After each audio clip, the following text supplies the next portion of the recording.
Welcome to V3 news. Telangana రాష్ట్ర ముఖ్యమంత్రి కల్వకుంట్ల చంద్రశేఖరరావు నాగార్జున ఉప ఎన్నికలు టార్గెట్గా అడుగులు వేస్తున్నారు. దుబ్బాక ఉప ఎన్నికల్లో టీఆర్ఎస్ సిట్టింగ్ సీట్ ఓడిపోవడం, గ్రేటర్ హైదరాబాద్ మున్సిపల్ కార్పొరేషన్ ఎన్నికల్లో ఘోరంగా సీట్లు పడిపోవడంతో ఈసారి నాగార్జున సాగర్పై దృష్టి పెట్టారు. నాగార్జున సాగర్ ఉప ఎన్నికల్లో ఖచ్చితంగా గెలిచేలా వ్యూహాలు రచిస్తున్నారు. ఈ క్రమంలో ఉమ్మడి నల్లగొండ జిల్లాలోని దేవరకొండ, నాగార్జున సాగర్, మునుగోడు, కోదాడ, హుజూర్నగర్ నియోజకవర్గాల పరిధిలోని నెల్లికలతో పాటు ఇతర ఎత్తిపోతల పథకాలను త్వరితగతిన నిర్మించనున్నట్లు ముఖ్యమంత్రి కె చంద్రశేఖరరావు వెల్లడించారు.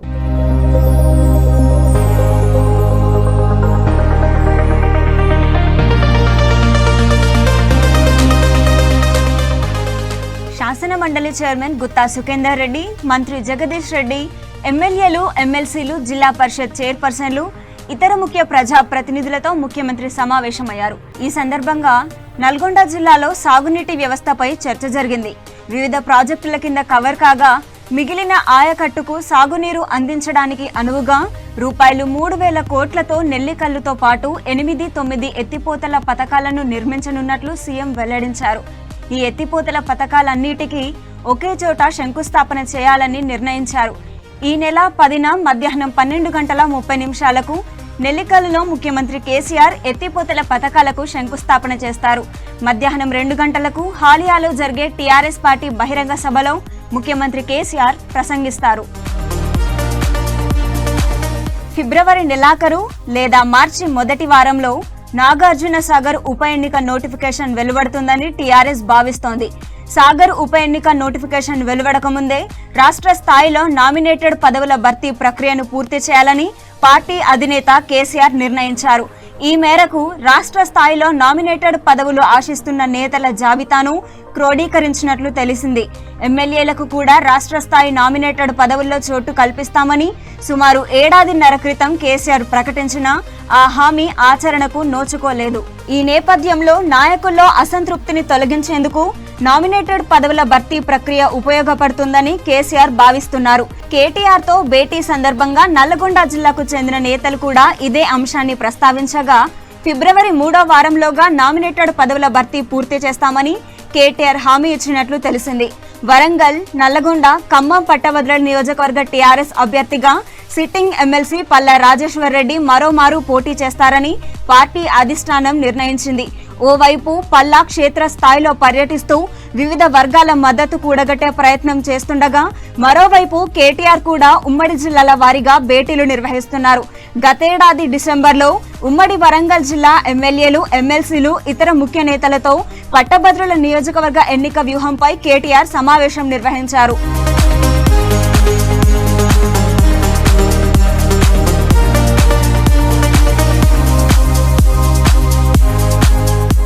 నాగార్జున సాగర్ ఉప ఎన్నికల్లో మాజీ మంత్రి జానారెడ్డిని బరిలోకి దింపాలని కాంగ్రెస్ నిర్ణయించుకుంది. ఈ స్థానం నుంచి 7 సార్లు విక్టరీ సాధించిన కందూరు జానారెడ్డి 8వసారి గెలిచి తన సత్తా ఏంటో ప్రత్యర్థి పార్టీలకు చూపించాలనుకుంటున్నారు. తనకు మద్దతు కూడగట్టేందుకు ఇటీవల నియోజకవర్గంలోని చెల్మగూడెం, తిరుమలగిరి, త్రిపురారం, నిడుమనూరుతో పాటు పలు మండలాలు, గ్రామాల్లో జానారెడ్డి పర్యటించారు. చిన్న పెద్ద అనేవి చూడకుండా అన్ని కార్యక్రమాలకు హాజరవుతూ పార్టీ క్యాడర్లో జోష్ నింపుతున్నారు. ఎక్కడికక్కడ పార్టీ ముఖ్య నాయకులతో సమావేశాలు నిర్వహిస్తూ ఎన్నికలకు సిద్ధం కావాలని సూచిస్తున్నారు. సాగర్ ఉప ఎన్నిక పూర్తయ్యే వరకు పీసీసీ ఎంపికను వాయిదా వేయాలన్న జానా సూచనతో అధిష్టానం ఆ ప్రక్రియను పెండింగ్ లో పెట్టింది. సాగర్లో విజయం సాధించేందుకు ఆ పార్టీ ఏ స్థాయిలో సన్నద్ధమవుతుందో తెలుస్తోంది. మరోవైపు తిరుపతి పార్లమెంటు ఉప ఎన్నిక మార్చి 15 లోపు పూర్తి చేయాలని, ఆ మేరకు నోటిఫికేషన్ విడుదల చేయాలని కేంద్ర ఎన్నికల సంఘం భావిస్తున్నట్లు తెలుస్తోంది. నాగార్జున సాగర్ ఉప ఎన్నికను కూడా అదే సమయంలో పూర్తి చేసేలా రెండింటికి ఒకేసారి నోటిఫికేషన్ ఇవ్వాలని సిఈసి యోచిస్తున్నట్లు ప్రచారం జరుగుతుంది. అదే జరిగితే సాగర్ ఉప ఎన్నిక ప్రచారానికి తక్కువ సమయమే ఉంటుంది. అందుకే కాంగ్రెస్ పార్టీ ఎన్నికలు ఎప్పుడొచ్చినా సిద్ధంగా ఉండాలన్న వ్యూహంతో ప్రచారాన్ని హోరెత్తిస్తున్నట్లు తెలుస్తోంది. కేంద్ర నాయకులను కూడా తీసుకొచ్చి క్యాంపెయిన్ చేయిస్తారని ఆ పార్టీ వర్గాల్లో చర్చ జరుగుతోంది.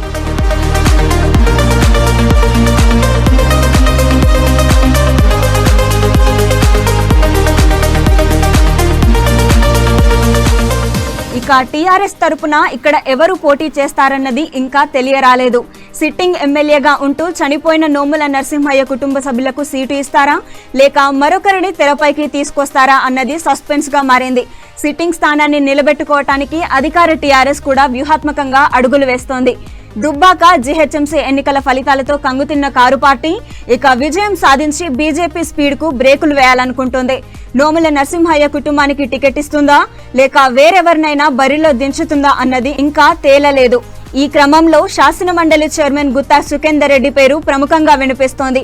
నోముల నరసింహయ్య కుమారుడు భగత్ కు టికెట్ ఇవ్వాలని యాదవ సామాజిక వర్గానికి చెందిన నేతలు గట్టిగా డిమాండ్ చేస్తున్నారు. ఎంసీ కోటిరెడ్డి, తెరా చిన్నపరెడ్డి, ఎంపీ బడుగుల లింగయ్య యాదవ్ ఓ విద్యార్థి నాయకుడి పేర్లు పరిశీలిస్తున్నట్టు టాక్ వినిపిస్తోంది.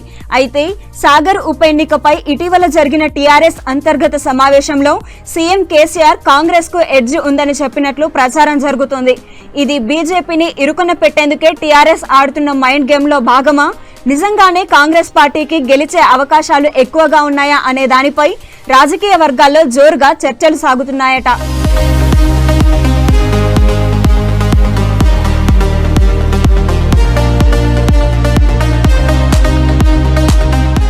మరోవైపు ఇదే సమయంలో మెగా ఫ్యామిలీకి చెందిన వ్యక్తిని రంగంలోకి దించాలని భావిస్తున్నారు కేసీఆర్. టీఆర్ఎస్ పార్టీకి చెందిన నేత, సినీ ఇండస్ట్రీకి చెందిన బలమైన వ్యక్తి బంధువుకు టికెట్ ఇస్తారనే చర్చ సాగుతోంది. సినీ హీరో అల్లు అర్జున్ మామ కంచర్ల చంద్రశేఖర్ రెడ్డి పేరు తాజాగా తెరపైకి వచ్చింది. గతంలో ఆయన ఇబ్రహీంపట్నం నియోజకవర్గంలో టీఆర్ఎస్ తరపున పోటీ చేసి ఓడిపోయారు. ఆయన సొంత నియోజకవర్గం నాగార్జున సాగర్. దీంతో ఆయనను నాగార్జున సాగర్ బరిలో దించితే ఎలా ఉంటుందనే పార్టీలో చర్చ సాగుతోంది. కంచర్ల కుటుంబానికి చెందిన వారు నాగార్జున సాగర్ రాజకీయాల్లో కీలకంగా ఉంటారని, వారి డామినేషన్ ఆ నియోజకవర్గంలో ఎక్కువగా ఉంటుందని టీఆర్ఎస్ నేతలు భావిస్తున్నారు. నాగార్జున సాగర్ లో కంచర్ల రెడ్డి సామాజిక వర్గానికి చెందిన వ్యక్తే కావటంతో జానారెడ్డికి గట్టి పోటీ ఇస్తారని కూడా చర్చ సాగుతోంది. దీంతో కంచర్ల చంద్రశేఖర్ రెడ్డిని నాగార్జున సాగర్ లో బరిలో దింపితే ప్రభావం చూపించే అవకాశం ఉందనే భావనలో ఉన్నట్టు పార్టీ నేతలు చెబుతున్నారు. అయితే ఇంతవరకు ఎవరికి టికెట్ ఖరారు చేయాలన్న దానిపై అధిష్టానం ఇంకా నిర్ణయం తీసుకోలేకపోతుంది. దుబ్బాక దెబ్బతో నాగార్జున సాగర్ సిట్టింగ్ స్థానం నిలబెట్టుకునేందుకు టీఆర్ఎస్ ఎలాంటి అడుగులు వేస్తుందో మరి వేచి చూడాలి. ఇక తెలంగాణలో మంచి ఊపు మీదున్న బీజేపీ ఇక్కడ ఎవరిని బరిలోకి దింపుతుందన్నది ఆసక్తికరంగా మారింది.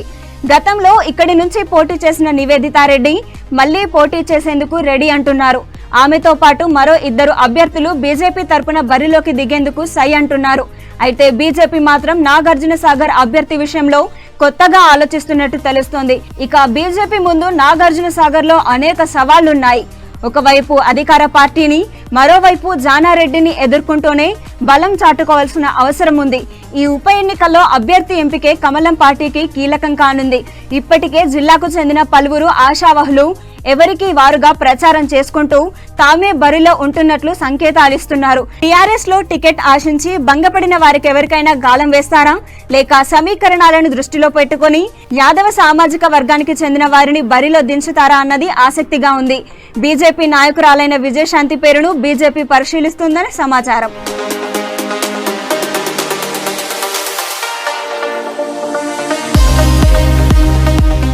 కొద్ది నెలల క్రితమే కాంగ్రెస్ ను వీడి బీజేపీలో చేరిన విజయశాంతి సేవలను వాడుకోవాలని భావిస్తున్న బీజేపీ ఆమెను నాగార్జున సాగర్ బరిలోకి దింపాలని యోచిస్తోందని ఆ పార్టీ వర్గాల్లో చర్చ జరుగుతోంది.